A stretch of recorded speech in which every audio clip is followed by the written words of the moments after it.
नाजरीन को मेरा सलाम पहुँचे। मैं हूँ वाहिद नसीम। आप देख रहे हैं फोर्थ व्यू।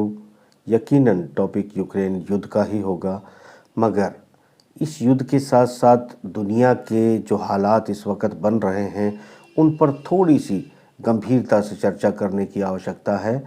चूँकि अभी हम सिर्फ ये देख रहे हैं कि वार में कितने मिसाइल चले गए, अमेरिका ने कितने एयर डिफेंस सिस्टम दिए, कौन सी मिसाइलें यूक्रेन को दी, रशिया ने उसको कैसे रिटेलिएट किया, ये सब बातें चल रही हैं। और इसके पीछे जो चीज़ें छुपाई जा रही हैं, जो हक़ायक़ छुपाए जा रहे हैं, उस पर मीडिया चर्चा नहीं करना चाहता। अगर इन तमाम चीज़ों को समझना है तो पहले मैं आपको एक रिपोर्ट दिखाता हूँ। ये रिपोर्ट ज़रा सुनिए। जेपी मॉर्गन के मुख्य कार्यकारी अधिकारी जेमी डोमिन ने चेतावनी जारी की है कि अमेरिका में आर्थिक मंदी 10% से ऊपर जा सकती है। जेपी मॉर्गन के मुख्य कार्यकारी जेमी डिमोन ने भविष्यवाणी की कि अमेरिका की अर्थव्यवस्था संभवतः 6 से 9 महीनों में मंदी की चपेट में आ जाएगी। उन्होंने कहा कि बहुत गंभीर स्थिति है। मुझे लगता है कि अमेरिका तेजी से मंदी की चपेट में आ जाएगा, क्योंकि यूरोप पहले से ही मंदी के भंवर में फंस चुका है और वह अब से 6 से 9 महीनों बाद अमेरिका को भी मंदी के भंवर में घसीट लेगा। दोस्तों, जिस तरीके से जेपी मॉर्गन के जो उनके कार्यकारी अधिकारी हैं उन्होंने बयान दिया है और ये स्थिति बताने की कोशिश की है कि अमेरिका की मुद्रास्फीति डाउन हो रही है, हालात बिगड़ रहे हैं, महंगाई दर 12% से ज़्यादा हो रही है। इसके जो हालात हैं वो आम अमेरिकियों को किस तरह घेर रहे हैं। और इसमें मौजू ये भी शामिल था कि देखिए, अगर यूरोप की स्थितियां बिगड़ेंगी, यूरोप के हालात बिगड़ेंगे, तो फिर अमेरिका के हालात भी बहुत दिनों तक ठहर नहीं पाएंगे। ये भी मेरे ख्याल से ज़रूरी है कि इसे समझना चाहिए और इसे समझें न समझें, क्योंकि देखिए, आम अमेरिकन्स की और चंद अमेरिकन्स की जो नीतियां रही हैं वो बिल्कुल मुख्तलिफ रही हैं। अगर स्थिति को थोड़ी संजीदगी से समझें तो इस वक्त अमेरिका के अंदर ट्रंप की पार्टी में जो रक्षा मंत्री हुआ करते थे उनकी तरफ से बयान ये आ रहा है कि आर्मगेडोन का जो बयान जो बाइडन ने दिया है, यानी दुनिया परमाणु युद्ध में समाप्त हो जाएगी, ये बड़ा गैर जिम्मेदाराना है, ये नेसेसरी नहीं था। इसे जो अमेरिका का इस वक्त नेतृत्व है, यानी जो क़यादत है, उसकी संजीदगी का पता चलता है। यानी अमेरिका के खुद के अंदर जो है इस तरह के बयान उनकी इच्छाओं के प्रति, क्योंकि एक बात यहाँ नोट करने की ये है कि ट्रंप का जो मसला रहा है वो ये था कि हम अमेरिकन्स को ऊपर लेके आएंगे, अमेरिकन्स की सुविधाओं का, उनकी ज़िंदगी बेहतर बनाने को हम प्रायोरिटी देंगे, अमेरिकी फ़र्स्ट की नीति पर चलेंगे। मगर जो बाइडन सरकार, शायद इसी वजह से ट्रंप सरकार को बदल दिया गया और फिर जो बाइडन सरकार को इसलिए लाया गया कि आम अमेरिकन की जेब में से टैक्स वसूला जाएगा और फिर एक कुछ ख़ास लोग जो वहाँ पर हथियार बनाने का काम करते हैं, तेल व्यापार और ये तमाम चीज़ों का मैं जिक्र करता रहता हूँ, वो ख़ास व्यापारियों के फ़ायदे के लिए ही नीतियाँ बनाई जाएंगी, जिसके लिए जो बाइडन आया, आम अमेरिकों को दरकिनार किया और दरकिनार करके वो ख़ास लोगों के लिए काम करते हुए यूक्रेन युद्ध भड़काया और भड़काने के साथ साथ यहाँ तक कि आगे भी यूक्रेन को मदद जारी रखने का वादा किया गया है, जबकि अमेरिका के द्वारा दिए गए और जर्मनी के द्वारा और फ्रांस के द्वारा दिए गए, ब्रिटेन के द्वारा दिए गए हथियारों को ज़मींदोज़ कर दिया गया है। एयर डिफेंस सिस्टम इनके नाकाम साबित हुए हैं। ईरान के ड्रोन भी सफलतापूर्वक हमला कर रहे हैं यूक्रेन के अंदर और जो मिसाइलें रशिया की हैं वो भी सफलतापूर्वक हमले कर रही हैं। इनके कोई भी एयर डिफेंस सिस्टम वहाँ काम नहीं कर रहे हैं। कुल मिलाकर ये है कि पश्चिमी जगत की प्रत्यक्ष हार इस वक्त यूक्रेन में देखने को नज़र आ रही है और जो इस वक्त जो हालात यूक्रेन के अंदर बने हुए हैं, लगातार बमबारी जारी है, लगातार स्ट्राइक जारी है। इस पर भी फिर बात करेंगे। इससे पहले हम एक रिपोर्ट और ये भी देख लेते हैं कि यूरोप के दूसरे देशों में क्या हाल है। यूक्रेन युद्ध के चलते इटली के बिगड़ते हालात। हर 4 इटालियंस में से एक को वर्तमान में गरीबी या सामाजिक बहिष्कार का खतरा बना हुआ है, क्योंकि देश में मुद्रास्फीति और बिजली व खाद्य कीमतों में वृद्धि के कारण प्रत्येक बीतते दिन के साथ आर्थिक स्थिति खराब होती जा रही है। इस ताजा स्थिति की जानकारी इटली के नेशनल इंस्टीट्यूट ने दे दी है। इंस्टीट्यूट की रिपोर्ट में कहा गया है कि बढ़ती मुद्रास्फीति महंगाई दरें एक अदृश्य टैक्स के रूप में काम कर रही हैं, जिसके शिकार गरीब या कम आमदनी वाले लोग तेजी से हो रहे हैं। यूक्रेन युद्ध के चलते जो पाबंदियां रूस पर लगाई गई हैं, उन्हीं के कारण देश की जनता की स्थिति और भी तेजी से खराब होने की संभावना है। देखिए दोस्तों, जिस तरह से आपने देखा कि डेनमार्क के अंदर क्या स्थिति है, मुद्रास्फीति, वो कह रहे हैं कि 2023 तक भी हम इसे कंट्रोल नहीं कर सकते और हालात बिगड़ते चले जाएंगे। इटली की स्थिति इससे भी ज़्यादा बदतरीन है, जैसा कि आपने रिपोर्ट में देखा। ये स्थिति आ गई है यूरोप के देशों की, कुछ देशों की आपके सामने रिपोर्ट आ पा रही है, कुछ देशों की नहीं आ पा रही है। यानी बिलख रहे हैं, बिलबिला रहे हैं और दिन पे दिन उनकी आर्थिक स्थिति ख़राब होती चली जा रही है। यहाँ सब एक और महत्वपूर्ण बात मैं आपको बता दूं कि जिस तरीके से ये तमाम यूरोप के हालात हैं, ये सब कुछ आज एक मीटिंग के अंदर यूरोपियन यूनियन के अंदर क्या कहा गया, ये बहुत महत्वपूर्ण है। जोसेफ बोरेल ने यूरोपियन यूनियन की मीटिंग में कहा कि अभी तक हमारा जो इकोनॉमिक मॉड्यूल था वो रशिया और चाइना पर मुनहसर करता था। रशिया और चाइना पर इस मायने में मुनहसर करता था कि हम जो प्रोडक्टिविटी है वो चाइना के साथ जो है आदान प्रदान कर रहे थे, बोरो कर रहे थे और अपने यहाँ पर डाटा एंट्री कर रहे थे, या फिर हम कंपनियाँ यहाँ से मैनेज कर रहे थे और प्रोडक्टिविटी टोटल चाइना के सर के ऊपर हमने छोड़ दी थी।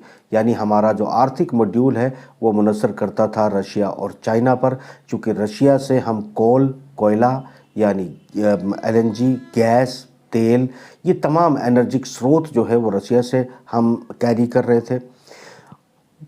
यूरोपियन यूनियन ने अपने आप को समृद्ध घोषित करने के लिए, विकसित देश कहने के लिए और अपने गुलाम और अपने से छोटे कमतर चाइना और रशिया को बनाने और समझने के लिए इनको मज़दूरों की तरह जो काम लेने का सिलसिला शुरू किया था, उसमें भारी चूक हो चुकी थी। जो पिछले बहुत से सालों में जिसकी चर्चा, जिनकी इनकी इन गलतियों की चर्चा में करता आया था और इनके नतीजे जो आज आपके सामने मौजूद है, इन पर चर्चा करता आया था कि आने वाले दिनों में इस तरह के दिन इनको देखने पड़ेंगे। आज यूरोपियन यूनियन के अंदर जोसेफ बोरेल ने ठीक उन्हीं शब्दों को दोहराया कि उनकी आर्थिक मॉड्यूल जो है वो रशिया और चाइना पर मुनहसर कर रही है, उसके रास्ते तलाशने होंगे, उसके बगैर यूरोपियन यूनियन सरवाइव नहीं कर सकता। तो इसके बारे में अभी आगे क्या होगा और इनके आर्थिक इस मॉड्यूल में क्या होने वाला है, ये चर्चाएं मैं आपके साथ बहुत पहले कर चुका हूँ, लगातार करता आया हूँ। तो स्थिति इस वक्त ये है कि दुनिया में आर्थिक स्थितियाँ लोगों की ख़राब होती जा रही है, ख़ासतौर से यूरोपियन यूनियन की, यूरोपियन सदस्यों की, पश्चिमी जगत में जो भी अमेरिका के साथ या ब्रिटेन के साथ अटैच है वो स्थितियाँ ख़राब हो रही है।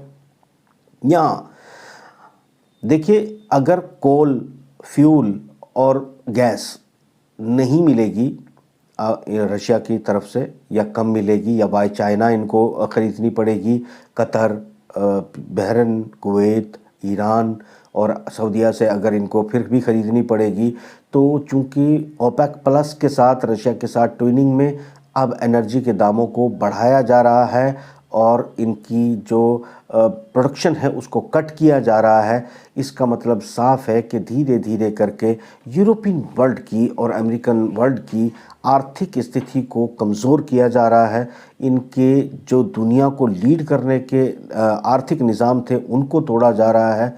यहाँ अमेरिकन फेडरल बैंक की तरफ से भी चेतावनियां जारी हो रही हैं, यूरोपियन यूनियन की उनके इंस्टीट्यूशंस चेतावनियां जारी कर रहे हैं और अगले 1 साल तक भी अगर यानी आज सोल्यूशन पर पहुंच जाएं और यूक्रेन के साथ कोई समझौता भी करवा दिया जाए, उसके बावजूद भी इनके आर्थिक मॉडल जो है वो अब आसानी से सामान्य रूप से काम नहीं करेंगे। स्थितियाँ ख़राब हो चुकी हैं।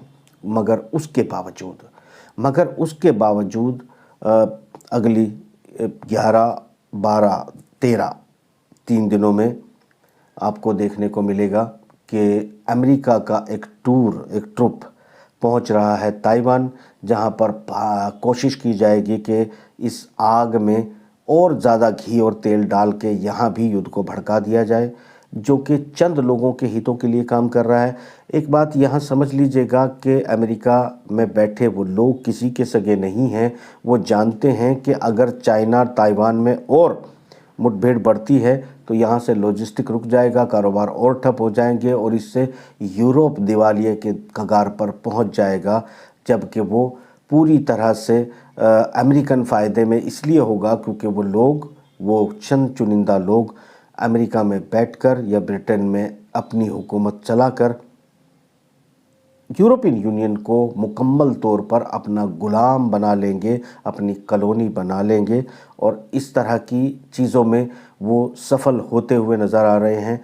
देखिए, ये तमाम यूरोपियन कंट्रीज़ के अंदर तमाम, चाहे वो डेनमार्क हो, इटली हो, जर्मनी हो, फ्रांस हो, इवन ब्रिटेन हो, तमाम जगह जनता विरोध कर रही है। कई देशों में, फ्रांस जैसे देशों में यूरोपियन यूनियन को छोड़ने की बात, नाटो को छोड़ने की बात पर भी आंदोलन शुरू हो चुके हैं, मगर सत्ताएं उनकी नहीं सुनेगी, क्योंकि जो गेम सत्ता परिवर्तन के किए जाते हैं, जहां अपने पपेट्स को जो है बिठाया जाता है, उनको उन रैकेट के साथ कनेक्ट किया जाता है जिन्हें अपने देश की, उनकी संप्रभुता की और जनता की, उनके पेट की, उनकी गरीबी की चिंता नहीं होती, बल्कि चंद लोगों के मफाद के लिए ये लोग काम करते हैं। और यही दुनिया की कड़वी हकीकत है।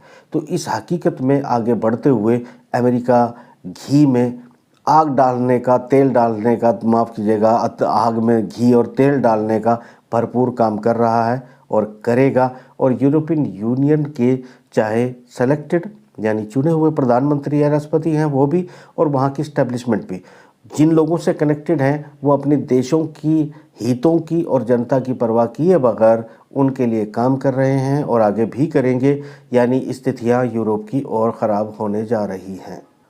हाँ, देखिए, इस वक्त जिन हथियारों का इस्तेमाल रशिया कर रहा है वो हायर क्वालिटी के हथियार नहीं हैं, जिन्हें अभी अगर वर्ल्ड वॉर होता है तो सामने आना बाकी है। रशिया और चाइना ने मुस्लिम जगत को मिलाकर अपनी आर्थिक जो मॉड्यूल है और आर्थिक जो रोड मैप है उसको इतना मजबूत कर लिया है कि अब उन्हें फ़र्क नहीं पड़ता है कि अमेरिका और यूरोप उनके साथ काम करे या ना करे। रशिया ने और चाइना ने एक जो तयशुदा रोड मैप तैयार किया है वो एशिया के देश हैं और अफ्रीका के देश में आर्थिक मॉड्यूल को लागू करके वहाँ डेवलपमेंट के काम करना है। यानी अपनी दुनिया में से यूरोप और अमेरिका की दुनिया को बाहर खदेड़ने का जो एक रोड मैप तैयार किया गया है, जिस पर आने वाले कुछ बरसों में चर्चा होगी, आज की तारीख में इस पर कोई चर्चा नहीं करेगा, उस पर काम किया जा रहा है। रशिया पीछे हट जाएगा या रशिया को रोका जा सकता है, ये एक फजूल में हवाई बातें हैं। ये हकीकत अमेरिका भी जानता है, ये हकीकत अमेरिका में बैठे हुए लोग भी जानते हैं कि रशिया के साथ ना ही टक्कर ली जा सकती है, ना ही रशिया को रोका जा सकता है। अलबत्ता ये बात भी तय है कि जेलेंस्की जैसा यूक्रेन का प्रेसिडेंट जो प्लांट किया गया था विक्टर के भाग जाने के बाद, उसने बड़ी सफलता से पश्चिमी हितों को साधा है और यूक्रेन की जनता को दांव पर लगाया है और लगा रहा है। यानी आप एक बात समझ सकते हैं कि रशिया की तरफ से बयान जारी किया गया है कि क्रीमिया के पुल पर आतंकवादी हमला ये रूस की तरफ से रेड लाइन थी। इस रेड लाइन को क्रॉस करने का सबक ऐसा सिखाया जाएगा, मगर यूक्रेन के लिए यानी जेलेंस्की के लिए बातचीत का रास्ता खुला रहेगा। अगर वो आके बातचीत करे, सरेंडर करे तो बात यहीं पर ख़त्म हो सकती है, मगर यूक्रेन का क्या होगा इस भविष्य को तय करने का अधिकार अब सिर्फ और सिर्फ रशिया के पास होगा, दूसरे तीसरे देश का दखल नहीं होगा। रजब तैयब अर्दगान भरपूर कोशिश कर रहे हैं। रजब तैयब अर्दगान ने भी चेतावनी जारी की है कि पश्चिमी जगत ने अपनी स्थिति को जाने और स्थिति का गलत आकलन करने के कारण ये गलती की है जो पश्चिमी जगत को भारी पड़ेगी, और वो अभी भी इस स्थिति को नहीं समझ रहे हैं। ये रजब तैयब अर्दगान की तरफ से, लावारोव की तरफ से जो बयान आया है वो स्पष्ट है कि देखिए हम स्ट्राइक किए जा रहे हैं। इस वक्त जब हम ये रिकॉर्ड कर रहे हैं तब भी स्ट्राइक लगातार चल रहे हैं। यूक्रेन का सारा स्ट्रैटेजिक और आम जो इंफ्रास्ट्रक्चर है, जो आम ज़रूरतों का है, जहाँ पर इंटरनेट है, जहाँ पर बिजली पावर हाउस हैं, जहाँ पर कंट्रोल सिस्टम है और जो भी सुविधाएं हैं, इन सब को डिस्ट्रॉय किया जा रहा है और उस स्थिति में लाया जा रहा है कि अब रीनिर्माण किए बगैर, यानी कि दोबारा निर्माण किए बगैर यूक्रेन जो है वो सामान्य जनजीवन नहीं जी सकता। इतनी ज़्यादा एयर स्ट्राइक और हमले किए जा रहे हैं।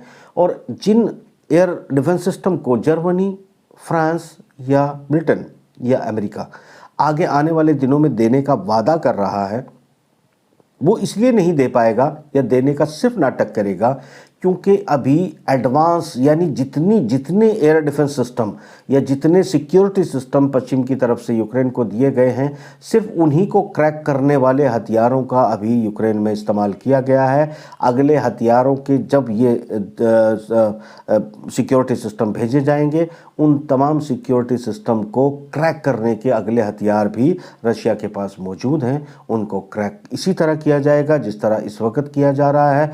उससे अमेरिका का दबदबा लगभग ख़त्म हो चुका है। भारत जैसे देश भी जो हथियार लेना चाहते थे, उनकी तरफ से जो है एक नेगेटिव फील अमेरिका के लिए शुरू हो चुका है। अलबत्ता पाकिस्तान ज़रूर जो है रिजीम चेंज के बाद एक हारते हुए और घुटने टेकने यानी बर्बादी की तरफ जाते हुए अमेरिका के साथ लगा हुआ है। इससे ये पाकिस्तान की जनता, पाकिस्तान की फ़ौज, पाकिस्तान की राजनीति एक भंवर, एक घटे की तरफ बढ़ रही है। उम्मीद ये है कि वहाँ की जो इस्टेब्लिशमेंट और फ़ौज और वहाँ की जो राजनीति रिजीम चेंज के बाद आई है, वो उस देश को पत्थरों के दौर में ले जाने का काम करेगी और अमेरिका के कहने पे कोई बड़ी हरकत भी कर सकती है। तो खैर, अमेरिका के साथ जुड़े हुए जिस तरह यूरोप इस वक्त रोटी के लालों के मोहताज होते चले जा रहे हैं। विंटर शुरू हो चुके हैं। आने वाले 10 से 15 दिनों के अंदर बर्फ़ की पहली बूंदें पड़ना शुरू हो जाएंगी और तब ये वो दिन होंगे जब यूरोप की जनता उठ खड़ी होगी और अपनी सत्ताओं को खींच लेगी और घुटनों पर लाने पर मजबूर करेगी। और अब इन्हें रूस के सामने सरेंडर करने के लिए सवा कोई दूसरा रास्ता नहीं बचेगा। अमेरिका इनको नहीं बचा पाएगा, अमेरिका तो खुद को भी नहीं बचा पाएगा। स्थितियाँ बहुत स्पष्ट है। जितना मैं एनालाइज कर पा रहा हूँ, जितना विश्लेषण मैं कर पाया हूँ, उतना आप लोगों को बताने की कोशिश कर रहा हूँ। बाकी जितने अफसाने, जितनी कहानियाँ चल रही हैं वो जाने, आप जाने, उससे मुझे कुछ लेना देना नहीं। मैं सिर्फ आपको ये बताना चाहता हूँ कि इस वक्त जो मैं देख रहा हूँ या जो कुछ मैं समझ रहा हूँ या जो कुछ मुझ तक इनपुट पहुँच रहे हैं, उनके आधार पर मैं आपसे बात कर रहा हूँ। वो ये हैं कि आने वाले और 48 घंटे काफ़ी सख्त होने वाले हैं और स्थितियाँ टाइट पर टाइट होती चली जाएंगी। इकोनॉमी, डॉलर और जो मुद्रास्फीति की जो गुंजाइशें हैं वो मतलब आप देख रहे हैं कि किस तरीके से ख़राब होती चली जाएंगी। और उसका कारण बड़ा सीधा सा ही है कि इस वक्त यूक्रेन की जो स्ट्रैटेजिक लोकेशंस पर जो हमले किए गए हैं, यानी फूड में अभी लोगों की कमी हो सकता है। आने वाले दिनों में तुर्की के ज़रिए जो संधि की गई है उसको भी रशिया क्रैक कर दे और उसको मना कर दे। ऐसी स्थिति में बहुत से देशों के अंदर खाद्य पदार्थों की बड़ी दिक्कत पैदा होने वाली है। खाद्य पदार्थों के रेट जो है बहुत से देशों में बढ़ जाने वाले हैं। बिजली के रेट इतने ज़्यादा और बढ़ते चले जाएंगे, यानी प्रोडक्शन कॉस्ट उनकी और महंगी होती चली जाएगी, जिससे यूरोपियन यूनियन के उद्योग तालाबंदी के कगार पर आ पहुंचेंगे और तब भारत या चाइना जैसे देशों के सामने उनके पास हाथ फैलाने के अलावा कोई रास्ता नहीं बचेगा। हालांकि अमेरिका यूरोपियन यूनियन में अपने बिठाए गए पपेट्स के ज़रिए शांति की तरफ नहीं बढ़ने वाला है और बाइडन बिल्कुल बढ़ने वाला नहीं है, चूँकि अमेरिका का बहुत बड़ा फ़ायदा ये है कि उनके अपने यार दोस्त जितने भी देश थे, अब वो यार दोस्त नहीं, सिर्फ मामूली पपेट, उनके पाले हुए चिकन की तरह यूरोपियन यूनियन बिहेव करेगी। आज तक विकसित देश कहलाने वाले यूरोपियन अब काउबॉय के दुनिया की तरफ बढ़ चले हैं और धीरे धीरे जंगलों में गायें चराते हुए आपको नज़र आएंगे। ये स्थिति, हालांकि आपको लगेगा मैं मजाक कर रहा हूँ या मैं बहुत हल्के में या भारी में आप लोग ले रहे हैं, ये आपकी अपनी मर्जी है। मैं अपनी ओपिनियन आपके सामने पेश कर रहा हूँ। बहुत वाज़े तौर पर स्थिति ये है कि यूरोपियन यूनियन मिलकर, अमेरिका मिलकर सीधे परमाणु अटैक अगर रूस के ऊपर करता है, यही एकमात्र रास्ता है कि वो अपनी जान कुछ घंटों के लिए बचा सकें, क्योंकि उन हमलों के बाद जो ऑटो रिएक्टिव परमाणु बम ऑलरेडी रशिया के पास हैं, वो सब एक्टिव हो जाएंगे और फिर ये दुनिया, इन सितारों की दुनिया का इतिहास बन जाएगी। तो कुल मिलाकर इतने बड़े रिस्क में उनके अपनी फौजें उनको नहीं जाने देगी। उन चंद चुनिंदा शैतानों को रोकने का काम मानवता से भरे हुए वो लोग भी होंगे जिन्हें मानवता की रक्षा की झूठी शपथ दिलाकर इस्टेब्लिशमेंट में बिठाया जाता है, फौजी कमानें सौंपी जाती है। बहुत हद तक मुमकिन है कि अगर शैतान कुछ और आगे बढ़े तो इन सब देशों की फ़ौजों में बगावत होना शुरू हो जाए। जो अफसाने ये रशिया के लिए कह रहे हैं वो इन पर खुद पर लागू हो जाएं, क्योंकि ये जो कुछ मीडियाबाजी में चल रहा है इसमें सच्चाई 1% भी नहीं, ये प्रोपेगेंडा है। मॉर्गन की रिपोर्ट जो आपने देखी, चेतावनी आपने देखी कि अमेरिका खुद मंदी का शिकार हो रहा है। मॉर्गन वो है जो वहाँ बड़े बड़े बैंकों का मालिक भी है और तेल की दुनिया पर अपना कंट्रोल रखता है। मॉर्गन फर्स्ट वर्ल्ड वॉर से कफन और मुर्दों के जो है ताबूत बेचकर पैसा कमाने वाला एक आदमी है, जिससे आप रहम की उम्मीद नहीं कर सकते। हालांकि आर्थिक आप जो है बड़े वो उनकी मैगज़ीन, उनके सब कुछ चलते हैं और बहुत सारे धोखा देने का काम वो लोग करते हैं। कई लोग इनकी किताबें, इनकी मैगज़ीन, इनके आर्थिक मॉड्यूल और विश्लेषण पढ़ के ज्ञानी भी हो जाते हैं।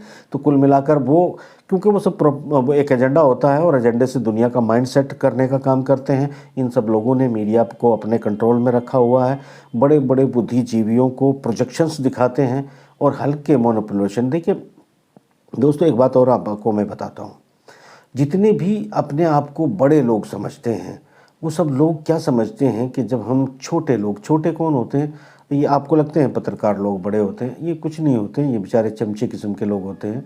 और जब कोई बड़ा आदमी, कोई बड़ा लीडर, बड़ा फाइनेंसर, बड़ा कोई धनी लोग इनको अपने आसपास बिठाकर चाय पिलाता है तो इनको लगता है कि ये अब दुनिया के शहंशाह हो गए, ये उस स्टेट के मुख्यमंत्री हो गए या उस देश के प्रधानमंत्री हो गए या फिर दुनिया के राजाओं के साथ इन्होंने भी खा पी लिया। और इसी तरह चूँकि लोग इनकी शक्ल देखकर इनको बुद्धिजीवी समझते हैं और इनकी बातों पर ट्रस्ट कर लेते हैं, फिर ये लोग उनके फ़ायदे के लिए आर्टिकल लिखते हैं, आर्थिक विश्लेषण करते हैं, युद्ध विश्लेषण करते हैं, झूठी बातें लोगों तक फैलाते हैं, लोगों को भ्रमित करते हैं और लोगों को, बेचारों को कोई ऑप्शन नहीं होता। क्योंकि हल्की तकनीक के साथ छोटे मोटे लफ्ज़ों में कही गई बात अगर कोई मेरे जैसा फ़कीरा करेगा भी तो उनको लगेगा भला ये एक टी शर्ट पहन के बैठने वाला आदमी इतने बड़े लोगों को जो है वो ये कह रहा है कि ये कुछ नहीं होते, चमचे वमचे होते हैं। तो वो ये बात उनको हजम नहीं होगी। ये वाजिब भी है, आपको हजम भी नहीं होनी चाहिए। आप लोग अपना काम करते रहें, मैं अपना काम कर रहा हूँ। आपने पिछले जिन लोगों ने मेरे विश्लेषण पढ़े या सुने थे वो आज याद कर रहे हैं, जो आज सुनेंगे वो 2-4 साल के बाद याद करेंगे। और ये बात भी बहुत वाज़ेह है कि वक्त पर जब भी कोई आया और किसी ने चेतावनियाँ दी, मानव भलाई के लिए काम किया, दुनिया ने उसको कभी तस्लीम नहीं किया। मैंने बहुत से लोगों का इतिहास मैं जानता हूँ, इसलिए मैं आप लोगों से कोई उम्मीद नहीं पालता हूँ। मैं जानता हूँ मुंशी प्रेमचंद को, जब वो उसका इंतकाल हुआ, जिसका आज ओरिजिनल एक लेटर ये व्यापारी लोग कई करोड़ में ख़रीद सकते हैं, उस मुंशी प्रेमचंद को जब 2 उसके बेटे और 2 और लोग, सिर्फ 4 लोग मैयत लेकर जा रहे थे, तो हलवाई की दुकान पर एक किसी ने पूछा कि कौन मर गया, तो हलवाई ने कहा कि पीछे एक मास्टर रहता था, मर गया। वो असदुल्ला खान मिर्ज़ा गालिब, जिसके नाम पर अरबों खरबों की संपत्तियाँ पूरी दुनिया में आपको आज मिल जाएगी, रोड, महल, पता नहीं क्या क्या आपको मिल जाएंगे, लाइब्रेरियाँ, बहुत कुछ मिलेगा, मगर वो बेचारा पीने का शौक़ रखता था, एक पौवा ख़रीदने के पैसे नहीं होते थे। तो खैर, जब मौजूदा हालात में कोई आपसे अच्छी बातें कर रहा होता है या फिर इल्म की बात कर रहा होता है, आप लोगों का ईगो हावी हो जाता है, क्योंकि उस वक्त आप उसको देख रहे होते हो और उस वक्त आप ये मान रहे होते हो कि कोई इंसान हमारे जैसा दिखने वाला वो हमसे ज़्यादा क्या जानता होगा। खैर, मैं तो जानता भी नहीं हूँ, मगर मैं मेहनत करके जो खोज पाता हूँ वो आप तक पहुँचाने की कोशिश करता हूँ और अभी भी कर रहा हूँ। तो खैर, कुल मिलाकर स्थितियाँ ये हैं दोस्तों कि पश्चिमी जगत काओ बाओ बॉय की दुनिया की तरफ जा रहा है। रशिया ने जो कुछ किया, मैंने उन लोगों से भी, आज यूक्रेनियों से भी बहुत से बात की है, रशियन से भी बहुत से बात की है। मैं यूक्रेनियन की नफ़रतों को भी देख रहा हूँ और मैं रशियन के इरादों को भी देख रहा हूँ, और रशियन भाषी जो जर्मन में या दूसरे देशों में बैठे हुए हैं उनके ज़रिए षड्यंत्र फैलाने वाले लोगों को भी समझने की कोशिश कर रहा हूँ। मगर सच्चाई ये है कि ये वार चल रहा है और ये वार और फैलने की तरफ बढ़ रहा है। और जेलेंस्की, क्योंकि लारोफ ने भी ये बात कही है कि हम भले ही दरवाजे जेलेंस्की के लिए खुले रखें, मगर ब्रिटेन और अमेरिका के कहे बगैर जेलेंस्की किसी बात पर आमादा नहीं होने वाला, क्योंकि ये यूक्रेनियों का प्रतिनिधित्व नहीं करता, ये इन्हें चिकन बटर की तरह इस्तेमाल कर रहा है और ये पपेट ब्रिटेन का और अमेरिका का है। और इसी तरह बहुत से देशों में पपेट्स किसी और के होते हैं और लोगों को लगता है ये हमारे भगवान हैं। तो इसी तरह की दुनिया चल रही है, इसी तरह चलती रहेगी। हम जिंदा रहे तो फिर एक प्रोग्राम करेंगे।